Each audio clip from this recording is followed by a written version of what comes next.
শরতের কাশফুলের বিদায় নেওয়ার সময় হয়ে এসেছে। আঙিনায় শিউলি এসে জানান দিচ্ছে হেমন্ত এসে গেছে। ভোরের শিশির ভেজা ঘাস দিচ্ছে শীতের আভাস। এই সময়টা কিন্তু আমার দারুণ লাগে। শুধু পরীক্ষাগুলো না থাকলেই হতো। সে যাই হোক, পরীক্ষা থাকবেই, আসবে আনন্দ ভরা অনেক মুহূর্ত, আর সেই সাথে থাকবে কানের তারা। বরাবরের মতো এবারও মতামত ও তথ্যভিত্তিক কিছু খবর নিয়ে আমি জাসিয়া এসে গেছি তোমাদের মাঝে। চলো দেখে নিই কি কি থাকছে আজকের পর্বে। শিশুতোষ সিনেমা, পড়াশোনার বাইরে, কৃষি শিক্ষা বই, পাঠশালা, ফুটবল, ওয়াদাদা নিউজ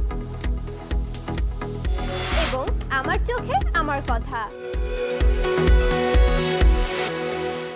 আমাদের মানসিক বিকাশে সুস্থ বিনোদন গুরুত্বপূর্ণ ভূমিকা রাখে। সিনেমা বিনোদনের অন্যতম একটি মাধ্যম। আচ্ছা, তুমি নিজেই ভেবে দেখো তো, তোমার পছন্দের সিনেমার তালিকায় কি বাংলাদেশের কোনো সিনেমা আছে?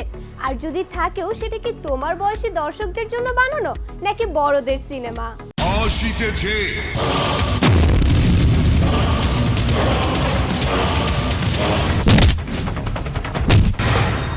চলচ্চিত্র একটি সমাজের প্রতিবিম্ব, কিন্তু এই চলচ্চিত্রের সাথে বাস্তবতার কোনো মিল নেই। আর এই ছবিগুলোই গোগ্রাসে গিলছে শিশুরা। যে বয়সে কিছু রুচিশীল, সৃজনশীল ও নির্মল বিনোদনের উপাদান তাদের পাওয়ার কথা, সে বয়সে তারা শিখছে ভায়োলেন্স, পাশবিকতা। সাকিব খান, ডিপজল, ওদের ছবি ভালো লাগে। আর হিন্দিতে ঋত্বিক, শাহরুখ খান। ডিপজলের সাকিব খানের ছবি এলো ভালো লাগে, মারামারি এগুলো দেই। ওদের মারপিট দেখে আর ডায়লগ দেখে, তার জন্য আমার কাছে ভালো লাগে। মেয়ে হয়ে তুই যদি বাবাকে খুন করতে চাস, তাহলে আমি তোকে বাঁচিয়ে রাখবো কোন আশায়? এই অবুঝ বন্ধুরাই বুঝতে পারে এর মধ্যে শেখার কিছু নেই, যদিও মনের অজান্তেই ওর মধ্যে প্রভাব ফেলছে অ্যাকশন হিরোরা। শাকিব খান শুধু দেখতে মন চা, ডায়লগ শুনতেও মন চা, আসতেও বেকারি মন চা, কিন্তু দেখা কোনো লাভ নাই। শুধু এমনি বাপের হাতে মার খাও, অথবা ঘুমাও, অথবা কাম করো। বিভিন্ন বয়সের দর্শকের চাহিদা ভিন্ন রকম, তাই তাদের বিনোদনের উপাদানে পার্থক্য থাকাটাই স্বাভাবিক। অথচ বাংলাদেশে শিশু চলচ্চিত্র নেই বললেই চলে। শিশু চলচ্চিত্র নির্মাতা মোর্শেদুল ইসলামের মতে, শিশু চলচ্চিত্রে আর্থিক লাভের ঝুঁকি এর অন্যতম কারণ।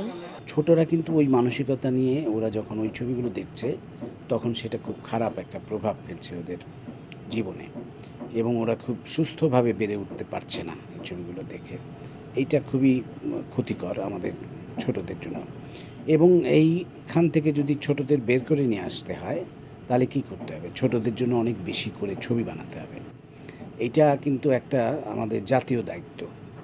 আমি দেখেছি পৃথিবীর বিভিন্ন দেশে কিন্তু ছোটদের ছবি বানানোর জন্য আলাদা সংস্থা থাকে সরকারের, এবং এই ক্ষেত্রে টেলিভিশন চ্যানেলগুলোও এগিয়ে আসতে পারে। তারাও যদি ছোটদের জন্য ছবি প্রডিউস করে।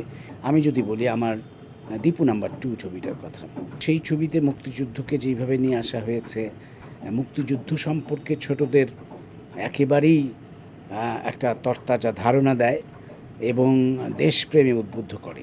তুমি আমাকে তুমি তুমি করে বলছো কেন? স্বাভাবিক শৈশব নিশ্চিত করতে চাই স্বাভাবিক নির্মল বিনোদন, আর চলচ্চিত্র এর অন্যতম মাধ্যম। এক্ষেত্রে ব্যক্তিগত ও সরকারি সহায়তা প্রয়োজন। তাই বলবো। দক্ষ নির্মাতা ও কলাকৌশলী তখনই তৈরি হবে যখন আমি এবং আমরা তৈরি হব। শুধু সিনেমা নয়, পড়াশোনার পাশাপাশি শিল্পের আরও অনেকগুলো অংশে পা রাখতে পারো তুমিও। এই জন্য তৈরি হতে হবে এখনই। আমাদের বন্ধু মিথিলাও কিন্তু তৈরি হচ্ছে। স্কুলে খেলার মাঠ নেই, নিরাপত্তা ঝুঁকির কারণে বাইরে খেলতে যাওয়া হয় না শহরের শিক্ষার্থীদের। মা বাবা সময় দিতে পারেন না বলে বন্ধুরা সময় কাটায় ট্যাব কিংবা মোবাইলে। তবে এর ব্যতিক্রম মিথিলা নেফার্তিতি স্কুল থেকে এসে বন্ধুর সাথে খেলে, গান করে, হোমওয়ার্ক করে। বিকেলে সে গান আর ড্রয়িং স্কুলে গিয়ে গান আর ছবি আঁকা শেখে। প্রথমে ঘুম থেকে উঠে ব্রেকফাস্ট করে স্কুলে যাই। ছুটি হওয়ার পর ঘরে এসে রেডি হয়ে ড্রয়িং ক্লাসে যাই। তারপরে ড্রয়িং ক্লাস থেকে এসে আমি নাস্তা করে পড়তে বসি। পড়ার পর একটু টিভি দেখি, তারপরে খাই। খাওয়ার পর দাঁত ব্রাশ করে ঘুমাই। ভিতরে সব কিছুই ভালো লাগে। আর আমরা বেস্ট ফ্রেন্ড দেখি, ওই জন্য ওর একটা পুতুল সেরকম, সেটা আমারও এরকম। আমরা বেস্ট ফ্রেন্ড দেখে আমাদের দুইজনের হেয়ার কাট একদম একই। খোলা আকাশ আর খেলার মাঠ শিশু বয়সের মানসিক বিকাশের জন্য খুবই জরুরি, তবে সেটির অনুপস্থিতিতে বিরূপ কিছু যেন তোমায় গ্রাস করে না ফেলে। টেকনোলজি ব্যবহারে তোমরা বরাবরই খুবই স্মার্ট, তবে এর পাশাপাশি জীবন দক্ষতারও কিন্তু প্রয়োজন আছে। সবার স্বপ্ন ডাক্তার, ইঞ্জিনিয়ার কিংবা পাইলট হওয়ার মধ্যেই আটকে থাকে। আচ্ছা, সবাই কি বড় হয়ে ডাক্তার কিংবা ইঞ্জিনিয়ার হতে পারে? যে ডাক্তার কিংবা ইঞ্জিনিয়ার হয় না, সে কি সফল হতে পারে না? এমন কিন্তু নয়। কিছু গট বাঁধা পেশার বাইরেও কিন্তু অনেক কিছু করা যায়। ভবিষ্যৎ প্রজন্মে হয়তো কৃষি হবে সবচেয়ে আকর্ষণীয় পেশা। আর বাংলাদেশের মতো একটি কৃষি প্রধান দেশে এর প্রয়োজনীয়তা রয়েছে অনেকখানি।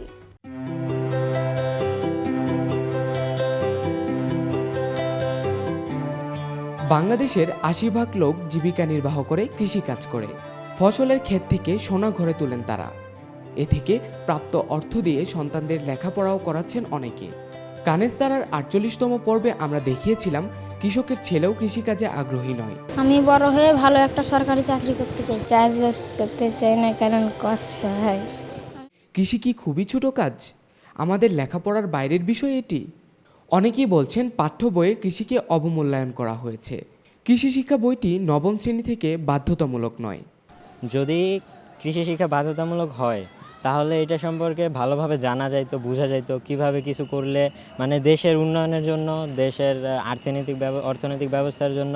এই কৃষি শিক্ষা বইটি 9, 10 অবশ্যই বাধ্যতামূলক করা উচিত। যদি বিজ্ঞানের ছাত্ররা কৃষি শিক্ষা সম্পর্কে জানে তাহলে তারা অনেক কিছু আবিষ্কার করতে পারবে, করার পর আমাদের দেশের কৃষির উন্নতি হবে। এবারে ভিন্ন ধর্মী একটি পাঠশালার গল্প বলবো, যে গল্প সাহসের, যে গল্প আনন্দের।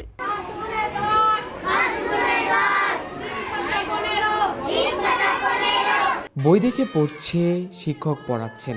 কেউই ধনী ঘরের সন্তান নয়, প্রত্যেকেই সুবিধাবঞ্চিত শিশু। তবুও জলজল চোখগুলো বলছে ভবিষ্যৎ জয়ের গল্প। হ্যাঁ, সেই গল্পের শুরু হতো না, তারা শিক্ষার আলো দেখতে পেত না। তাদের এই জয়ের পথ চিনিয়ে দিতে কিছু যুবক প্রতিষ্ঠা করেন সরেও সরেয়া পাঠশালা নামের এই স্কুলটি। বিনা খরচে সুযোগ করে দেন সুবিধাবঞ্চিত শিশুদেরকে তাদের শিক্ষা অধিকার পাইয়ে দিতে। টিচারদের ভালো লাগে, সব কিছুই ভালো লাগে, আবার এখানে পড়তেও ভালো লাগে।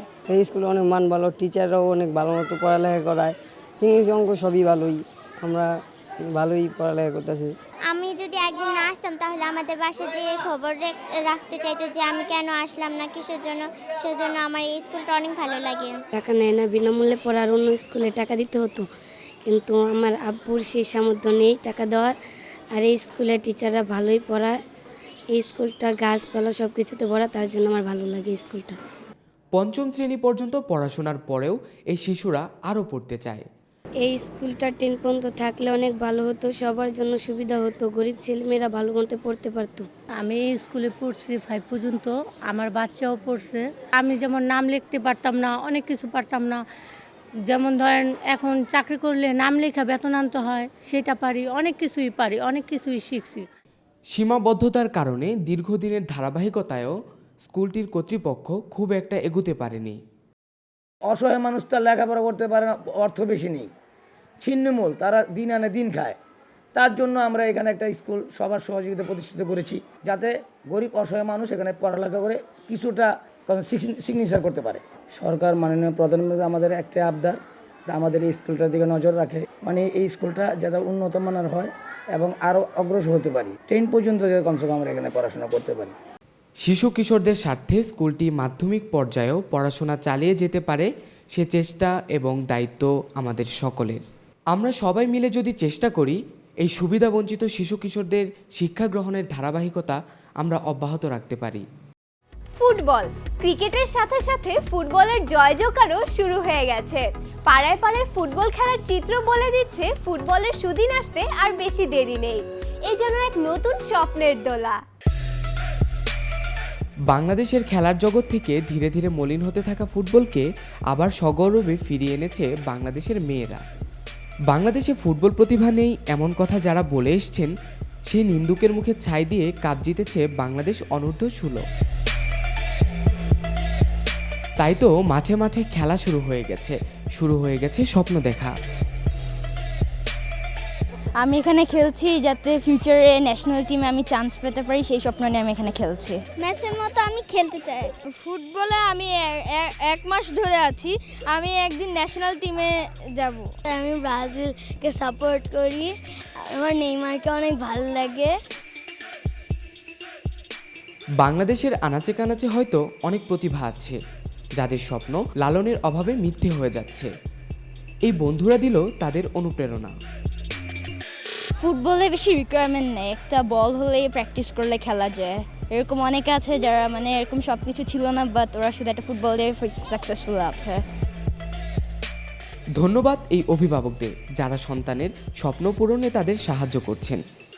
এভাবে বাংলাদেশের সব মা বাবাই যদি তাদের সন্তানের স্বপ্ন ছোঁয়ার পথ মসৃণ করে দিতে অনুপ্রাণিত করে, তবে নেইমার, মেসি, রোনালদো বাংলাদেশে জন্ম নিতে বেশি দেরি নেই।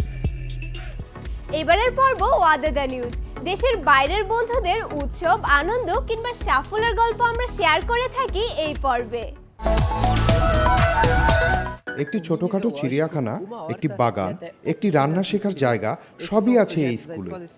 এরিকো দ্য এব্রু স্কুল এর বিভিন্ন প্রজেক্ট করা হয় এখানে। এই স্কুলে ৩৩০ জন শিক্ষার্থী পড়াশোনা করে মাধ্যমিক স্তরে। এখানে পশু পাখিগুলো নিয়ে এসেছে এখানে আসা শিক্ষার্থীরাই। সকালবেলা পঞ্চম শ্রেণীর শিক্ষার্থীরা এই পশু পাখির দেখাশোনা করে। আমার কাছে এটি খুবই মজার কাজ, আমি ওদের সাথে কথা বলতে পারি। আমি এখানে কোয়েল পাখি আর অন্য প্রাণীদের দেখাশোনা করি। আমরা যারা এখানে পড়ছি সবাই প্রাণীদের খুব ভালো বুঝতে পারি। শিক্ষক প্রথমে চাষের জন্য জমি তৈরি করে রাখে, এরপর শিক্ষার্থীরা সেখানে বীজ বপন করে। স্পেশাল ক্লাসের শিক্ষার্থীদের জন্য এই প্রজেক্ট খুবই উপযোগী, কিন্তু সব শ্রেণীর শিক্ষার্থী এর সাথে জড়িত। বাগান করা আর পশু পাখি পালন করার পাশাপাশি এরা রান্নাও শেখে। এবার সবচেয়ে মজার পর্ব আমার চোখে আমার কথা। তোমাদের ভিডিও করে পাঠানো তোমাদের গল্প। চাইলে তুমি হতে পারো আমাদের আগামী পর্বের রিপোর্টার। তার জন্য তোমার মোবাইল ফোনে ভিডিও করে পাঠাও তোমার আশেপাশে যে কোনো সাফল্য, সম্ভাবনা কিংবা দুর্ভোগের গল্প আমাদের কাছে report@kanestara.com এই ঠিকানায়। হাই কানাস্তারার বন্ধুরা, আমি Nahiyan Araf Ayan Ideal School and কলেজের ক্লাস 3তে পড়ছি। আমি আজ তোমাদেরকে আমার অবসরের গল্প শেয়ার করব।